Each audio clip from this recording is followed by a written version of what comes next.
नमस्कार साथियों, स्वागत है आपका हमारे YouTube चैनल में। और हम पढ़ रहे थे राजस्थान का एकीकरण, और एकीकरण की ये कौन सी क्लास है? थर्ड क्लास है।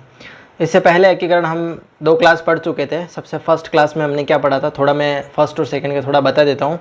फर्स्ट क्लास में हमने पढ़ा था कि एकीकरण का कारण क्या था, मतलब क्यों एकीकरण हमें करना पड़ा था। उसके बारे में हमने पूरी डिटेल से क्लास पढ़ी थी, आप जाके ज़रूर देखें उसको। और सेकंड हमने पढ़ा था कि जो 23 क्षेत्र थे, 23 राज्य थे जिनको मिलाकर एकीकरण करना था, उनके बारे में हमने पूरा डिटेल से पढ़ा था कि किस प्रकार जो है कौन कौन सी रियासत थी और कौन कौन सी रियासत के क्या क्या शासक थे, कौन कौन से शासक थे। ये सारी चीज़ें हमने पढ़ ली थी। अब हमें क्या पढ़ना है? अब हमें आज पढ़ना है कि जो राजस्थान का एकीकरण हुआ था 7 चरण में, उसमें सबसे पहला चरण आज हम पढ़ेंगे। और पहला चरण का नाम क्या है? मत्स्य संघ। ठीक है, वो आज हम पढ़ेंगे। तो उसमें क्या क्या हुआ था वो सारी चीज़ें हम पहले समझ लेते हैं या फिर उसके बाद लिखेंगे। तो देखो, हमने क्या पढ़ा था कि टोटल 23 क्षेत्र थे। कौन कौन से थे भाई? 22 तो क्या थे, ठिकाने वगैरह थे। 22 जो थी वो सारी रियासतें थी। और उसके बाद ठिकाने प्लस रियासत मिला के टोटल 22 थे, और एक अजमेर मेरवाड़ा केंद्र शासित प्रदेश था, यानी टोटल 23 थे। फॉर एग्जाम्पल, जैसे मैंने पिछली क्लास में बताया था, टोटल कितने थे? 23, जिसमें से 22 तो क्या थे? रियासत और ठिकाना। एक हमारा क्या था? केंद्र शासित प्रदेश था। 22 में से भी हमने डिवाइड किया था, 19 तो क्या थी? रियासतें। 3 क्या थे? ठिकाने। ये चीज़ें हमने कल डिवाइड की थी। फिर उसमें भी हमने डिवाइड किया था, 16 कौन सी? राजपूत रियासतें। फिर 2 कौन सी? 2 जाट रियासतें। और एक कौन सी? एक मुस्लिम रियासत। यानी कि हमने ये सारी चीज़ें पढ़ी थी। टोटल कितने क्षेत्र थे? 23 क्षेत्र। अब इन 23 क्षेत्र को मिलाकर हमें क्या करना था? एकीकरण करना था। इन 23 क्षेत्रों को मिलाकर हमें एक राजस्थान बनाना था। अब देखो, राजस्थान बनाने की प्रक्रिया कैसे शुरू हुई। सबसे पहले क्षेत्र कितने? 23 क्षेत्रों को 17 मार्च से मिलाना प्रारंभ किया। 17 मार्च से 1 नवंबर। ठीक है, 17 मार्च 1948 से लेके 1 नवंबर 1956 तक जो है इनको मिलाया गया। ठीक है, 1 नवंबर 1956। टोटल इनको मिलाने में कितना? 8 साल 7 माह और 14 दिन लगे। ठीक है, ये एक बार थोड़ा सा ओवरव्यू समझ लो, फिर मैं सारी चीज़ें लिखवाऊंगा पूरे एकदम नोट्स के, प्रॉपर नोट्स के रूप में। 8 साल 7 माह और 14 दिन लगे। ठीक है, अब जो 17 मार्च से स्टार्ट हुआ 1 नवंबर 1956 तक चला, कितने क्षेत्र को मिलाया था? 23 क्षेत्रों को मिलाया था। ठीक है, कितने चरण में मिलाया था? तो भाई 7 चरण थे इसके। ठीक है, कितने चरण थे? 7 चरण थे। कौन कौन सा था भाई? सबसे पहले मत्स्य संघ, फिर राजस्थान संघ, फिर संयुक्त राजस्थान, फिर बृहद राजस्थान, संयुक्त बृहत्तर राजस्थान, राजस्थान और वर्तमान राजस्थान। ये 7 चरण थे, ये अभी हम लिखेंगे। ये 7 चरण थे। इन 7 चरणों को 8 साल 7 माह और 14 दिन तक प्रक्रिया चली, और इनको मिला के हमारा क्या बनाया गया था? वर्तमान राजस्थान बनाया गया था। ठीक है, अब इसको हम लिखते हैं कि क्या कैसे इन सबको मिला के जो है वो ये सारी चीज़ें बनाई गई थी। अब देखो, पिछली बार पिछली क्लास में हमने कहाँ तक कर लिया था कि भाई रियासतों के शासक वगैरह हमने पढ़ लिए थे। फिर हमने अभी आज क्या करेंगे, हम इनको मिला के सबसे पहला मत्स्य संघ बनाएंगे। तो अब यहाँ से देखो, थोड़ा शुरुआत करते हैं कि इस प्रकार 23 क्षेत्रों को मिलाकर 23 क्षेत्रों को मिलाकर राजस्थान का एकीकरण किया गया। कितने क्षेत्रों को मिलाया? 23 क्षेत्रों को, जिसमें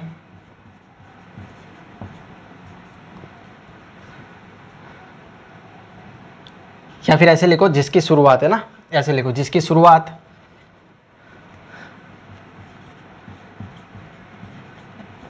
जिसकी शुरुआत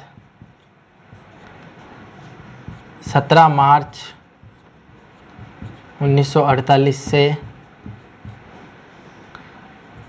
1 नवंबर 1956 को किया गया। देखो, 23 क्षेत्रों को मिलाकर राजस्थान का एकीकरण का निर्माण किया गया, जिसकी शुरुआत, या फिर ऐसा लिख सकते हो कि एकीकरण, ऐसा लिख सकते हो,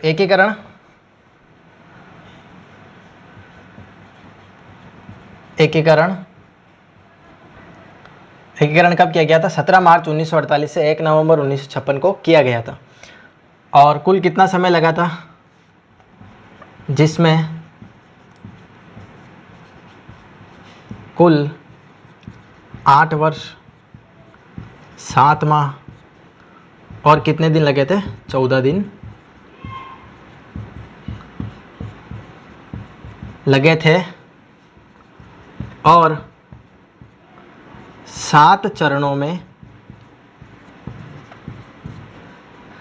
यह प्रक्रिया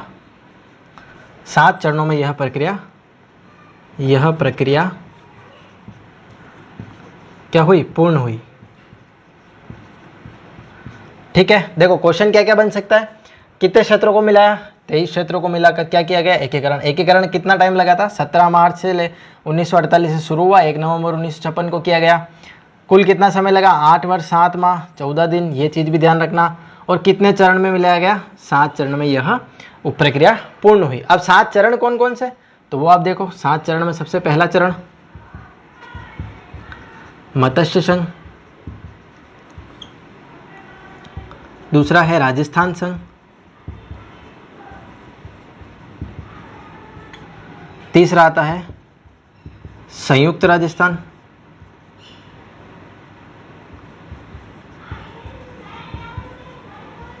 फिर चौथा आता है वृहद राजस्थान,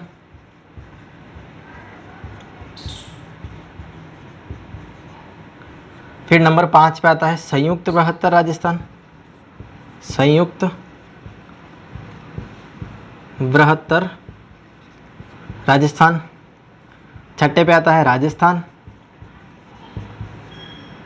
फिर हमारा क्या आता है? वर्तमान राजस्थान। जो अभी वर्तमान में राजस्थान है उसका स्वरूप जो है 7वें चरण में बना था, वर्तमान राजस्थान। ये चीज़ आपको नोट करनी है ना। जो पिछली क्लास में खत्म किया था नोट्स आपने, उसके नीचे ही आपको ये नोट करना है। क्या करना है कि इस प्रकार 23 क्षेत्रों को मिलाकर राजस्थान का एकीकरण किया गया। एकीकरण 17 मार्च 1948 से 1 नवंबर 1956 को किया गया, जिसमें कुल 8 वर्ष 7 माह 14 दिन लगे और वो 7 चरणों में यह प्रक्रिया पूर्ण हुई। 7 चरण कौन कौन से? मत्स्य संघ, राजस्थान संघ, संयुक्त राजस्थान, वृहद राजस्थान, संयुक्त बृहत्तर राजस्थान, राजस्थान और वर्तमान राजस्थान। ये चीज़ आप नोट करो या फिर इसका स्क्रीनशॉट लो। फिर हम चलते हैं फर्स्ट हमारा किसवा? मत्स्य संघ के बारे में। ठीक है, आज हम मत्स्य संघ के बारे में पढ़ेंगे, इतना आप नोट करो। अब हम चलते हैं मत्स्य संघ के ऊपर। मत्स्य संघ क्या थी, इसकी कहानी, किस प्रकार इसको मिलाया गया, कौन कौन सी इसमें रियासतें थी, कौन कौन से ठिकाने थे, वो सारी चीज़ें अभी हम समझते हैं। तो देखो, हमारा पहला चरण, फर्स्ट चरण क्या था? मत्स्य संघ। देखो इसकी थोड़ी मैं कहानी बता देता हूँ ताकि फिर अपन लिख लेंगे, कहानी समझ लेना थोड़ी। देखो मत्स्य संघ में क्या हुआ कि जो रियासती विभाग बनाया था कि रियासतों का एकीकरण करना, उसके लिए रियासती विभाग बनाया था, वो हमने पढ़ा था। रियासती विभाग ने सोचा कि भाई आर्थिक और भौगोलिक और जातीय दृष्टि से जो समानता रखते हैं उनको हम एक साथ कर लेते हैं। जैसे राजस्थान में अलवर, भरतपुर, करौली, धौलपुर, ये 4 रियासतें और नीमराना एक ठिकाना था, ये वो समानता रखते थे। तब उन्होंने क्या किया, इन सबको मिला के एक संघ बनाने की प्रयास किया और उसका नाम क्या दिया था? मत्स्य संघ दिया था। मत्स्य संघ नाम जो था के.एम. मुंशी ने दिया था, क्योंकि प्राचीन समय में ये जो एरिया था इसका नाम क्या था? मत्स्य संघ के नाम से ही जाना जाता था, तो मत्स्य संघ इसका नाम दिया गया। अब क्या हुआ कि इसमें अलवर, भरतपुर, करौली और धौलपुर को मिलाया गया। देखो थोड़ा समझो, अलवर, भरतपुर, करौली और धौलपुर, ये चारों को मिलाया गया। ठीक है, इन चारों को क्या किया था? मिलाया गया। एक नीमराना ठिकाना को मिलाया गया। अब क्या हुआ कि रियासती विभाग तो ये सोच रहा था कि हम इन सबको मिला के एक संघ बना देंगे, मत्स्य संघ, परंतु अलवर और भरतपुर के जो मेव जाति के मुसलमान थे, मेव जाति के जो मुसलमान थे, वो ये चाहते थे कि नहीं, हमें इस संघ में नहीं मिलना, हमें तो हमारा एक अलग राज्य चाहिए। यानी कि अलवर और भरतपुर के मेव जाति के मुसलमान अपना अलग राज्य चाह रहे थे। वो सोच रहे थे कि हमें क्या चाहिए? हमारा अलग राज्य चाहिए। तो इस कारण क्या हुआ, यहाँ पर सांप्रदायिक दंगे हो गए। सांप्रदायिक दंगे यानी हिंदू मुस्लिम दंगे हो गए। अब भारत सरकार ने सोचा कि ये दंगे ज़्यादा हो रहे हैं, तो इस कारण क्या करना पड़ेगा, हमें जो है इस पूरे इलाके की, अलवर भरतपुर की जो भी प्रशासन है वो हमारे हाथों में लेनी पड़ेगी। अब उसी बीच क्या हुआ था कि अलवर के जो शासक थे तेज सिंह, हमने पिछली क्लास में पढ़ा था अलवर के शासक तेज सिंह। अलवर के शासक तेज सिंह और उनके दीवान जो थे खरे, मतलब BN खरे, डॉक्टर BN खरे जो थे, उनका जो नाम आ जाता है महात्मा गांधी की हत्या करने वाले जो आरोपी होते हैं उनकी मदद करने में उनका नाम आ जाता है। तो उनको क्या कर दिया जाता है, नज़रबंद कर लिया जाता है। यानी कि कहीं ना कहीं यहाँ हो रहे थे सांप्रदायिक दंगे और यहाँ के शासक को थे क्या थे, वो भी नज़रबंद कर लिए गए थे। मतलब यहाँ कोई स्थायी प्रशासन नहीं था, है ना। तब क्या हुआ, भारत सरकार ने ये जो अलवर और भरतपुर का जो था ना, ये प्रशासन अपने हाथों में ले लिया, अपने हाथों में ले लिया और भरतपुर और अलवर को अपने प्रशासन जो है अलवर और भरतपुर पर चलाने लगे।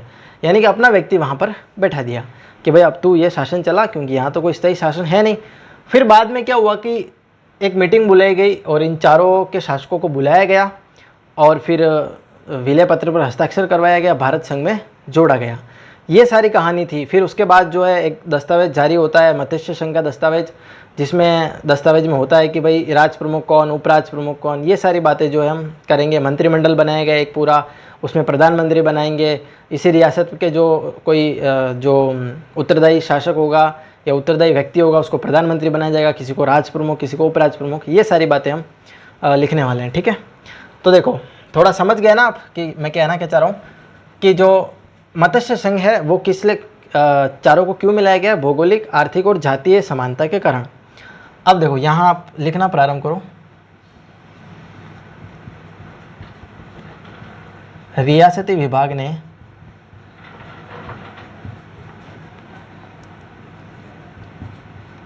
भौगोलिक,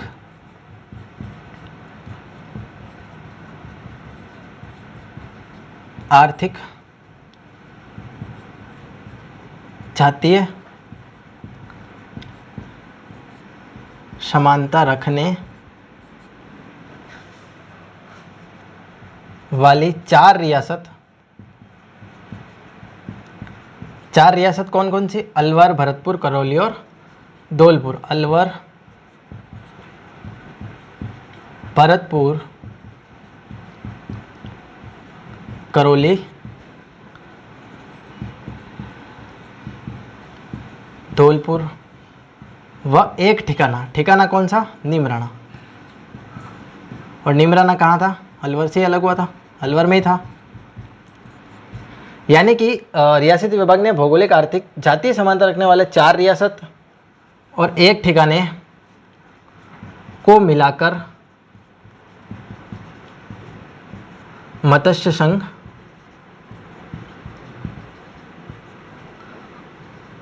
बनाना चाहा। ये तो क्या चाहते थे भाई, इनको समानता है तो इनको एक कर लेते, इनका एक संघ बना लेते। परंतु क्या हुआ, परंतु जो अलवर और भरतपुर के मेव जाति के मुसलमान थे, अलवर व भरतपुर के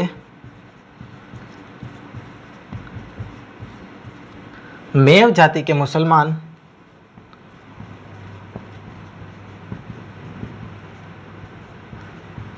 अपना अलग राज्य चाहते थे, राज्य चाहते थे। इस कारण वहां क्या होने लगे, सांप्रदायिक दंगे होने लगे। इस कारण सांप्रदायिक दंगों की स्थिति बनी।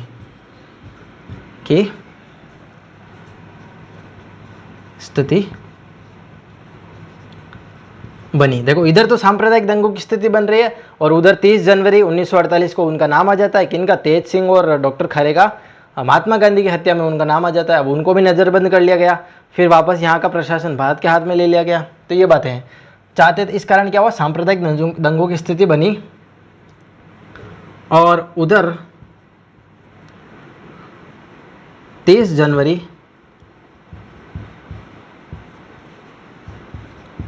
1948 को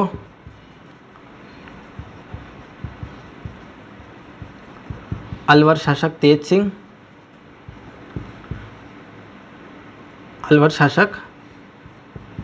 सिंह व उनके दीवान ही थे, कौन, BN खरे, उनके दीवान डॉक्टर खरे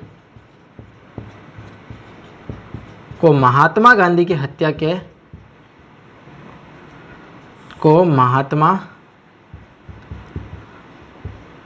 गांधी की हत्या के आरोप में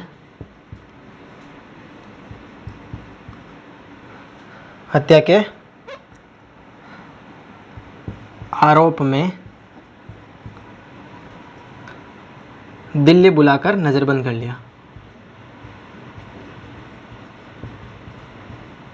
दिल्ली बुलाकर क्या कर दिया? नजरबंद कर लिया। दिल्ली बुलाकर नजरबंद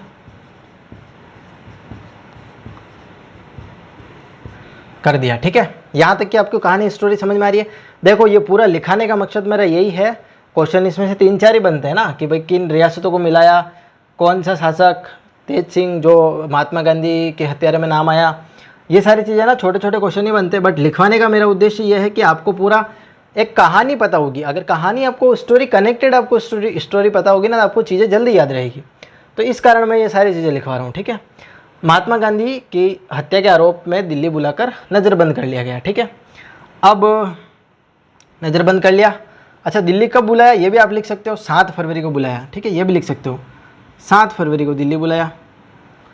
दिल्ली बुलाया और नज़रबंद कर लिया। अब यहाँ तक की बात हो गई कंप्लीट। अब क्या हुआ, उसके कारण क्या हुआ भाई, यहाँ का शासक कोई था नहीं, स्थायी शासक नहीं था। तो भारत सरकार ने क्या कर दिया, ये प्रशासन जो है अपने हाथ में ले लिया। ठीक है, इसके बाद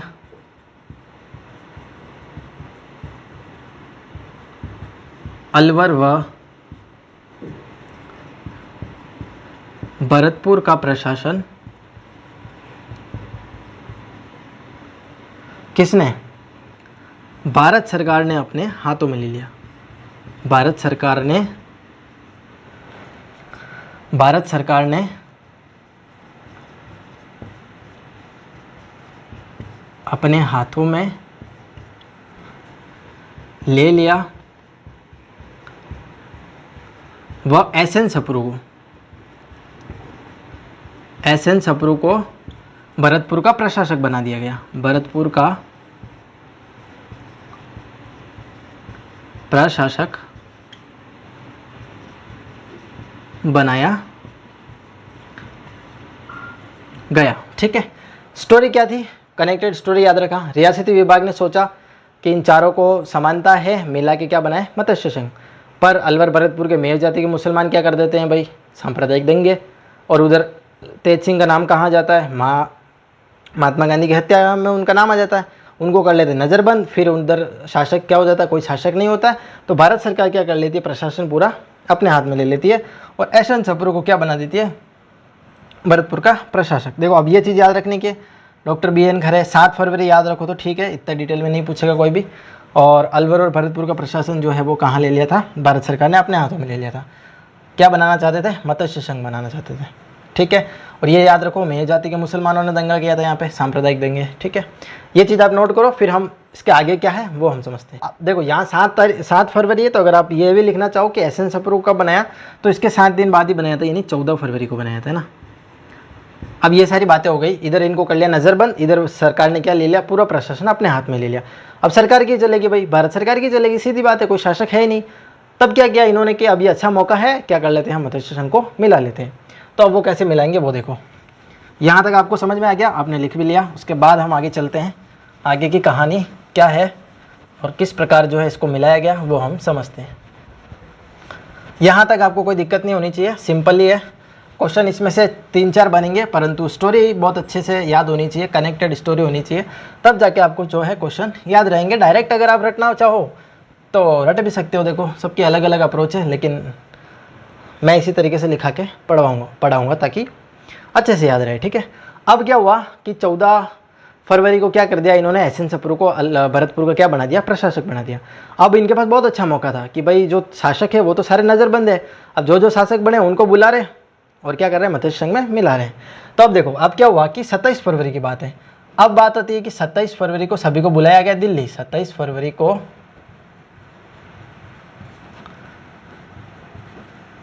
सभी शासकों को दिल्ली बुलाया गया। सभी शासकों को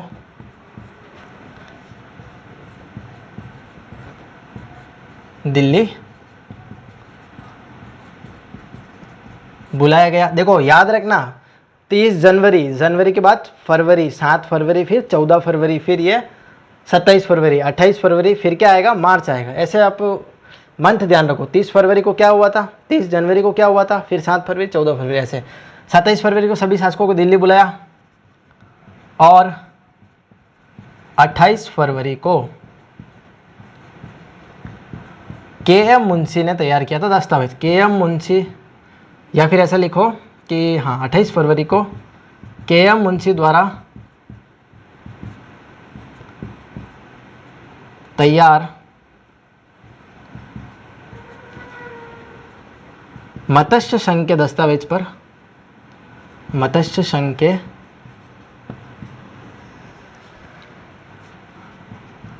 दस्तावेज पर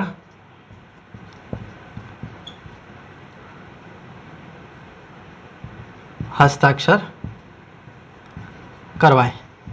यानी कि क्या हुआ, 27 को तो बुलाया, 28 फरवरी को के.एम. मुंशी ने एक दस्तावेज तैयार किया था कि भाई मत्स्य संघ में जो जो मिलना चाहता है उसके लिए क्या क्या कंडीशन है।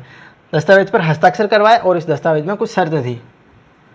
इस दस्तावेज में निम्न शर्तें थी। दस्तावेज में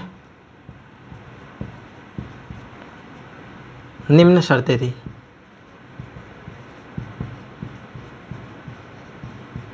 शर्त क्या थी, देखो निम्न शर्तें थी। शर्त क्या थी वो देखो, वो हम यहाँ लिख लें शर्तें। चलो शर्तें यहाँ लिख लेते हैं। शर्तें क्या थी भाई, शर्तें ये थी कि एक तो होगा राज प्रमुख, एक होगा उपराज प्रमुख, एक पूरा मंत्रिमंडल बनाएंगे और जितनी भी रियासतें हैं उनसे एक एक मंत्री उठाएंगे। तो ये सारी चीज़ें हैं वो अपने को लिखना पड़ेगा। शर्तों में क्या होगा, एक तो होगा हमारा राज प्रमुख, ठीक है, एक होगा हमारा उपराज प्रमुख, एक हमारा क्या होगा, एक उत्तरदायी सरकार होगी। यहां लिख लेते हैं हम उत्तरदायी सरकार यानी मंत्रिमंडल, उत्तरदायी सरकार, या फिर हम क्या बोलेंगे इसको, मंत्रिमंडल। यानी कि मंत्रिमंडल में कौन कौन शामिल किया गया था, ठीक है, राज प्रमुख, उपराज प्रमुख, उत्तरदायी सरकार और मंत्रिमंडल। ये तीन जो है वो इस दस्तावेज में शर्तें रखी गई थी, ठीक है। अब देखो राज प्रमुख कौन, उपराज प्रमुख कौन, ये सारी चीज़ें याद रखनी है क्योंकि ये सारी चीज़ें इंपॉर्टेंट है। ये अक्सर एग्जाम में पूछा जाते हैं कि राज प्रमुख किसको बनाया, उपराज प्रमुख किसको बनाया, तो ये सारी चीज़ें हैं, ठीक है। देखो राज प्रमुख किसको बनाया था, उदयभान सिंह को।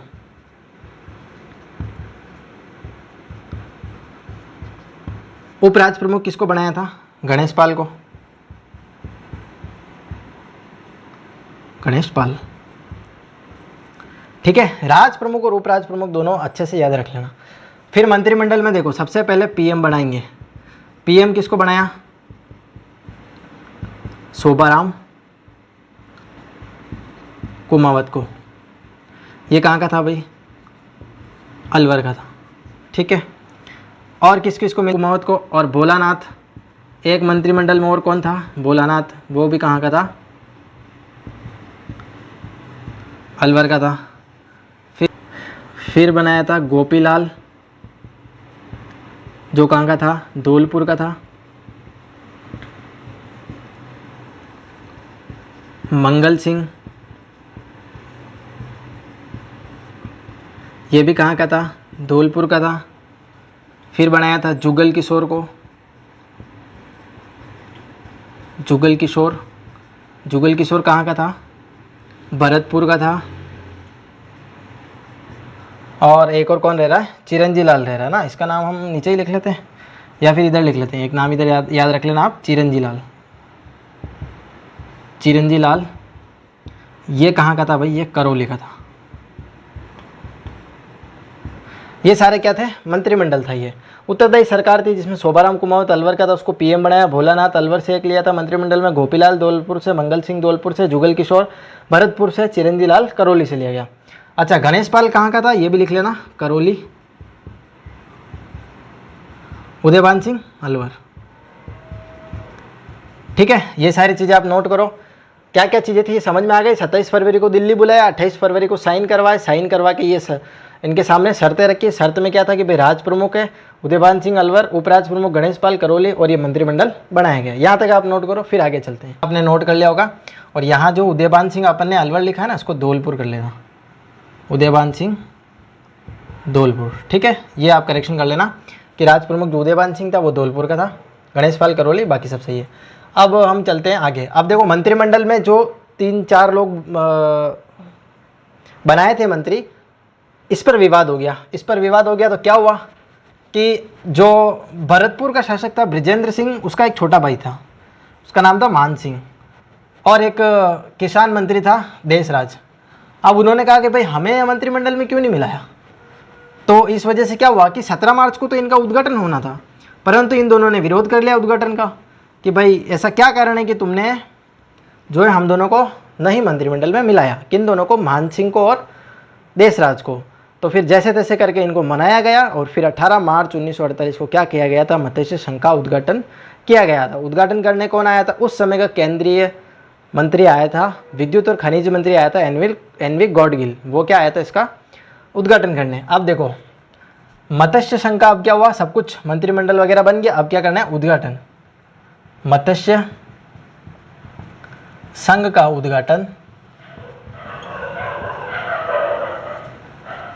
17 मार्च को होना था। 17 मार्च 1948 को केंद्रीय खनिज व विद्युत मंत्री एनवी गॉडगिल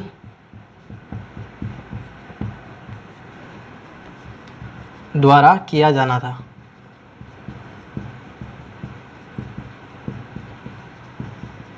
परंतु फिर क्या हुआ, अलवर के शासक बृजेंद्र सिंह का एक छोटा भाई था मान सिंह और एक देशराज कृषि मंत्री था, उन्होंने आंदोलन विवाद कर दिया और बोला कि भाई हमें मंत्रिमंडल में क्यों नहीं मिलाएंगे, हम उद्घाटन नहीं होने देंगे। तो देखो परंतु क्या हुआ, परंतु भरतपुर के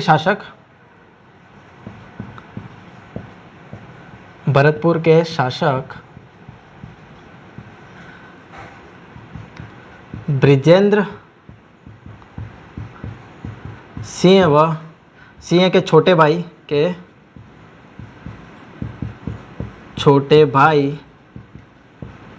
मान सिंह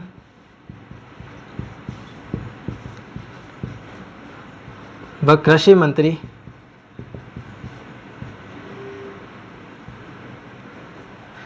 के मान सिंह व कृषि मंत्री, या फिर कृषि मंत्री मत लिखो, मान सिंह व देशराज लिखो। मान सिंह व देशराज ने क्या किया, मंत्रिमंडल में नहीं मिलाने के कारण विरोध किया। मंत्रिमंडल में नहीं मिलाने के कारण